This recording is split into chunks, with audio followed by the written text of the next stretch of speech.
महाराष्ट्रातील थंड हवेची ठिकाणे व जिल्हे. म्हैसमाळ जिल्हा छत्रपती संभाजीनगर येथे आहे. तोरणमाळ थंड हवेचे ठिकाण नंदुरबार जिल्ह्यामध्ये आहे. महाबळेश्वर हे थंड हवेचे ठिकाण सातारा जिल्ह्यामध्ये आहे.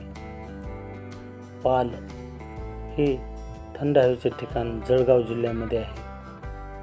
पाटोदा हे थंड हवेचे ठिकाण बीड जिल्ह्यामध्ये आहे.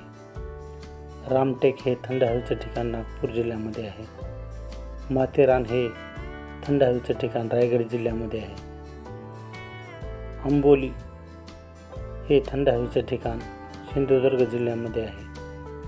साल्हेर हे थंड हवेचे ठिकाण नाशिक जिल्ह्यामध्ये आहे. भंडारदरा हे थंड हवेचे ठिकाण अहमदनगर जिल्ह्यामध्ये आहे. लोणावळा खंडाळा ही थंड हवेचे ठिकाणे पुणे जिल्ह्यामध्ये आहेत. पन्हाळा हे थंड हवेचे ठिकाण कोल्हापूर जिल्ह्यामध्ये आहे. दापोली हे थंड हवेचे ठिकाण रत्नागिरी जिल्ह्यात आहे. चिखलदरा हे थंड हवेचे ठिकाण अमरावती जिल्ह्यामध्ये आहे. जवाहर हे थंड हवेचे ठिकाण पालघर जिल्ह्यामध्ये आहे. पाचगणी हे थंड हवेचे ठिकाण सातारा जिल्ह्यामध्ये आहे. सापुतारा हे थंड हवेचे ठिकाण नाशिक जिल्ह्यामध्ये आहे. नरनाळा हे थंड हवेचे ठिकाण अकोला जिल्ह्यामध्ये आहे.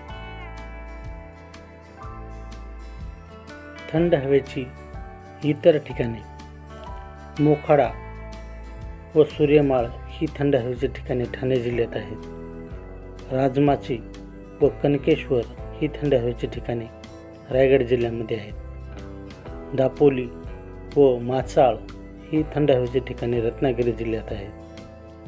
भीमाशंकर हे थंड हवेचे ठिकाण पुणे जिल्ह्यात आहे. नाशिक व इगतपुरी ही थंड हवेची ठिकाणे नाशिक जिल्ह्यात आहेत. चिंचोली हे थंड हवेचे ठिकाण बीड जिल्ह्यामध्ये आहे.